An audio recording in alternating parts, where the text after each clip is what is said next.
नमस्कार दोस्तों, मैं एडवोकेट अनुराग मिश्रा आपका अपनी एविडेंस क्लास में स्वागत अभिनंदन करता हूं। पिछली क्लास में मैंने आपको एविडेंस की जो महत्वपूर्ण डेफिनेशन थी उन्हें बताया था और कुछ डेफिनेशन बची रह गई थी, वो मैं इस वीडियो में आपको बताने जा रहा हूं। जो सेक्शन 3 में जो 3 था उसमें कुछ डेफिनेशन बची थी और कुछ सेक्शन 4 में डेफिनेशन बची थी, वे इस वीडियो में कंप्लीट हो जाएंगी। तो सेक्शन 3 में जो डेफिनेशन थी बची वो है साबित, ना साबित और साबित नहीं हुआ, प्रूफ, डिसप्रूफ, नॉट प्रूफ। और सेक्शन 4 में जो डेफिनेशन बची हैं वे हैं shall presume, may presume and conclusive proof, यानी उपधारणा करेगा, उपधारणा कर सकेगा और निश्चयात्मक सबूत। तो एक एक करके सभी को अच्छे से समझते हैं कि ये पोर्शन बहुत ही इम्पोर्टेंट है, क्योंकि इसी के आधार पर हमारी जो आने वाली और जो सेक्शन है वो बहुत डिपेंड करती हैं। इन्हें समझना बहुत ही ज़रूरी है। तो साबित का मतलब हम जानते हैं कि साबित का मतलब होता क्या है। तो जब कोर्ट के सामने कोई तथ्य रखा जाता है, तथ्य मतलब कोई बात, क्योंकि कोर्ट में अब तथ्यों के माध्यम से ही अपनी चीज़ें रखी जाती हैं। तो कोर्ट में कोई बात रखी गई तो उस बात पर कोर्ट उसके अस्तित्व को, उस बात को, उसकी हाँ वो है, इतना विश्वास करता है कि हाँ वो है, वो तथ्य जो आप बता रहे वो है, सच है। और यदि ऐसे तथ्यों को किसी सूझबूझ वाले व्यक्ति के सामने रखे जाएं तो वो भी उसे सत्य मानेंगे। तो ऐसे तथ्यों को कोर्ट साबित हुआ मानती है। तो हमने साबित हुआ समझ लिया। अब समझते हैं ना साबित के बारे में। ना साबित का मतलब क्या होता है?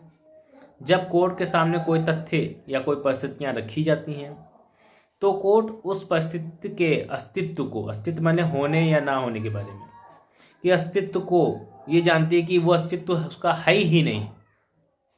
और अगर ऐसी परिस्थितियों को किसी ऐसे सूझबूझ वाले व्यक्ति के सामने भी रखा जाएगा तो भी वो उसे विश्वास नहीं होगा कि हाँ ऐसी परिस्थितियां हैं, उसके अस्तित्व को नहीं मानेगा। ये मानेगा कि हाँ ऐसा तो है ही नहीं, हो ही नहीं सकता। तो ऐसे भी तथ्यों को हम ना साबित मानते हैं। इसके बाद जो साबित नहीं हुआ, ये जो है ये बीच की कड़ी है, जिसमें क्या होता है, कोर्ट के सामने कुछ ऐसी परिस्थितियां, ऐसे तथ्य रखे जाते हैं जिस पे कोर्ट ये डिसीजन नहीं ले पाता है कि वो हैं या नहीं, हो भी सकता है नहीं भी हो सकता है, यानी साबित भी मान सकती है उसे और साबित नहीं भी मान सकती है, यानी दोनों की बीच की स्थिति। तो ऐसे तथ्यों को साबित नहीं हुआ माना जाता है।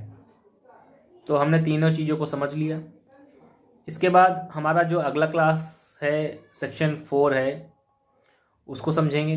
सेक्शन 4 में 3 डेफिनेशन दी गई हैं, मे प्रिज्यूम, शैल प्रिज्यूम और कंक्लूसिव प्रूफ। तो मे प्रिज्यूम के बारे में आपको बताऊं मैं कि उपधारणा कर सकेगा, मतलब यहाँ पर कोर्ट को डिस्क्रिशनरी पावर दी गई है, उसको विवेक की शक्ति दी गई है।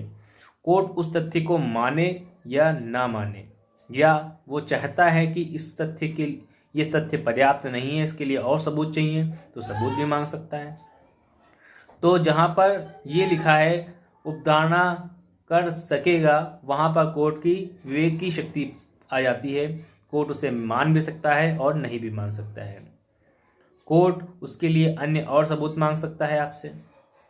तो ऐसे तथ्य जहाँ पर लिखा हुआ है कोर्ट ने कि कोर्ट वहाँ पर उपधारणा कर सकेगा, तो वहाँ पर आपका कोर्ट का विवेक है, कोर्ट उसे पर्याप्त मानता है तो ठीक है, नहीं तो और सबूत मांग सकता है। लेकिन जहाँ पर उपधारणा करेगा लिखा है, एविडेंस एक्ट में जहाँ जहाँ लिखा है उपधारणा करेगा, तो वहाँ पर कोर्ट की विवेक की शक्ति खत्म हो जाती है। कोर्ट को वहाँ पे मैंडेट होता है कि वहाँ पे उसे मानना ही है, यानी उस तथ्य के बारे में उसको इधर उधर सोचना ही नहीं है, उसको मानना है कि हाँ वो है। तो ऐसे तथ्यों को जहाँ पर लिखा है कि शैल प्रिज्यूम, उन तथ्यों को तो मानना मैंडेटरी है, उन बातों को तो वो मानेगी ही, उनके बारे में ये नहीं कह सकती और सबूत दिया जाए। इसके बाद जो तीसरा है कंक्लूसिव प्रूफ। कंक्लूसिव प्रूफ का मतलब होता है निश्चयात्मक सबूत।